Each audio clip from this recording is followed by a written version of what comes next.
आज की दुनिया विज्ञान पर बेहद ज्यादा निर्भर हो चुकी है।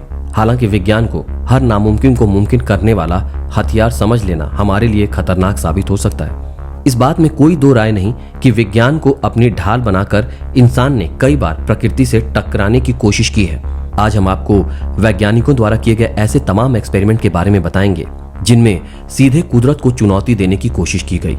इन कोशिशों से दुनिया पर तबाही का संकट तक मंडराने लगा था। तो चलिए जानते हैं।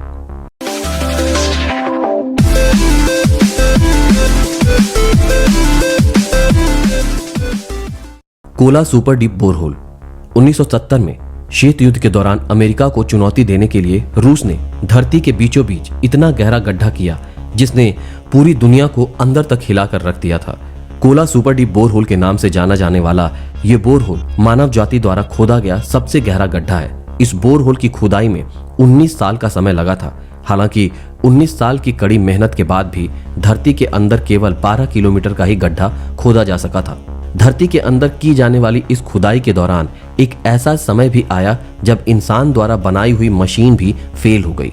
12,262 मीटर यानी तकरीबन 40,000 फीट से ज्यादा खुदाई के बाद जमीन के अंदर का तापमान 180 डिग्री सेल्सियस था, जो किसी इंसान तो क्या मशीन तक को जलाकर राख करने के लिए काफी था। वैज्ञानिकों द्वारा धरती के बीच खुदाई करने के पीछे पृथ्वी की ऊपरी तह के अंदर छिपे उन रहस्यों को जानना था जो अब तक पूरी दुनिया से छिपे हुए थे।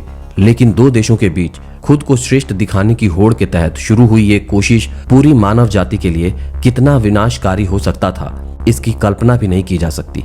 इस खुदाई के बाद वैज्ञानिकों ने बताया इस होल की तली में उन्होंने 3 खास चीजें पाई हैं। पहला, धरती के अंदर इतनी गहराई में ढेर सारा पानी मौजूद है। ऐसा इसलिए क्योंकि यहाँ पत्थर के रूप में मौजूद खनिज पदार्थ नीचे स्थित ऑक्सीजन और हाइड्रोजन अणुओं को दबाकर पानी निकाल देते हैं। दूसरा, यहाँ 6,700 मीटर की गहराई में प्लैंकटन फॉसिल भी पाया गया है जो आसानी से नहीं पाए जाते। और तीसरा, धरती के इतनी गहराई में तापमान करीब 350 डिग्री फ़ारेनहाइट तक होता है, जो मनुष्य द्वारा झेल पाना नामुमकिन है। इस प्रयोग को लेकर कुछ एक्सपर्ट का मानना था कि पृथ्वी की ऊपरी तह में इससे ज्यादा खुदाई की गई तो ये धरती का संतुलन बिगाड़ सकती है। इसके बाद भूकंप की स्थिति पैदा हो सकती है। हालांकि इसे ठोस वैज्ञानिक कारण नहीं माना जा सकता, लेकिन कुछ धार्मिक लोगों ने यह भी माना था कि पृथ्वी के इस गहरे हिस्से में पाताल लोक है और इससे ज्यादा खुदाई की गई तो सारे शैतान बाहर आ जाएंगे, जिसके बाद दुनिया तबाह हो जाएगी। नंबर 2, न्यूजीलैंड सुनामी बम। साल 1944 से साल 1955 के मध्य में न्यूजीलैंड के वैज्ञानिकों ने बम धमाका कर समुद्र में आर्टिफिशियल सुनामी लाने की कोशिश की थी। उन्हें विश्वास था कि समुद्र में रणनीतिक रूप से बम रखकर अगर विस्फोट किया जाए तो जब चाहे सुनामी लाई जा सकती है। लेकिन कई हजार टेस्ट करने के बावजूद भी जब वैज्ञानिक इसमें सफल नहीं हो पाए तो उन्होंने इस टेस्ट को रोक दिया। न्यूजीलैंड के वैज्ञानिकों द्वारा किया गया ये एक्सपेरिमेंट अगर सफल हो जाता तो यकीनन बड़ी तबाही ला सकता था। ऐसा इसलिए क्योंकि इसके बाद कोई भी देश या व्यक्ति इस टेक्नोलॉजी का इस्तेमाल कर कभी भी सुनामी ला सकता था जो दुनिया को तबाह कर देता। Number 3, operation Cyrus. 1940 के अंत में अमेरिका के वैज्ञानिकों ने ड्राई आइस की मदद से समुद्री तूफान की दिशा मोड़ने की कोशिश की थी। इसी प्रयोग के दौरान जब वैज्ञानिकों ने अटलांटिक महासागर की ओर बह रहे तूफान में 180 पौंड का ड्राई आइस डाला तो तूफान ने एक अप्रत्याशी मोड़ ले लिया जिसकी किसी को आशा नहीं थी। तेज गति से बह रही ये तूफान ने अपना रुख जॉर्जिया शहर के सवाना शहर की ओर मोड़ लिया। हालांकि उस वक्त शहर की जनसंख्या कम होने की वजह से केवल एक व्यक्ति की जान गई, लेकिन करीब $200 मिलियन की संपत्ति नष्ट हो गई। Trinity nuclear test. 16 जुलाई 1945 को सुबह करीब 5:45 पर दुनिया का सबसे बड़ा एटॉमिक बम न्यू मैक्सिको के सुकोरो शहर के एक वीरान से जंगल में विस्फोट किया गया। हालांकि इस टेस्ट को कई सालों से टाला जा रहा था क्योंकि इस विस्फोट के परिणाम और प्रकृति पर पड़ने वाले असर को लेकर कुछ वैज्ञानिक भी डरे हुए थे।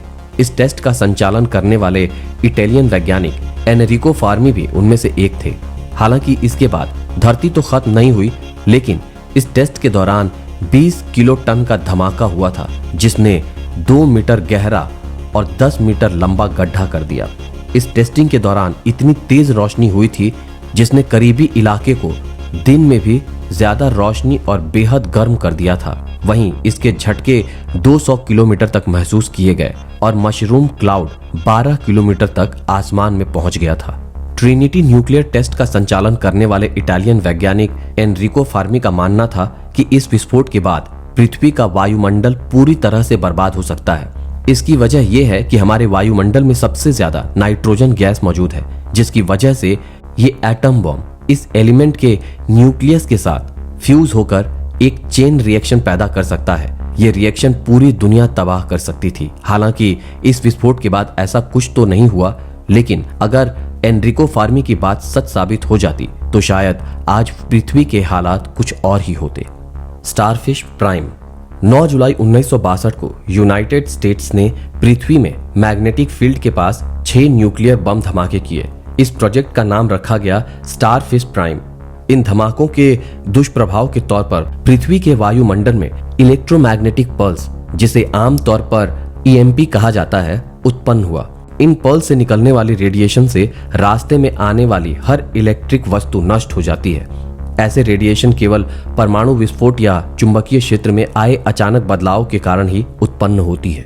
एक्सपर्ट्स का यह भी मानना है कि अगर ये परमाणु बम धमाके वायुमंडल में मौजूद मैग्नेटिक फील्ड को अगर पूरी तरह से नष्ट कर देते तो इससे होने वाले दुष्प्रभाव पृथ्वी को खत्म करने में सक्षम थे। तो दोस्तों, आपको आज का अंक कैसा लगा हमें कमेंट सेक्शन में कमेंट करके जरूर बताएं। और अगर अभी तक आपने हमारे चैनल को सब्सक्राइब नहीं किया है तो हमारे चैनल को सब्सक्राइब करें और आने वाले वीडियो के नोटिफिकेशन के लिए हमारे बेल आइकन को प्रेस करें।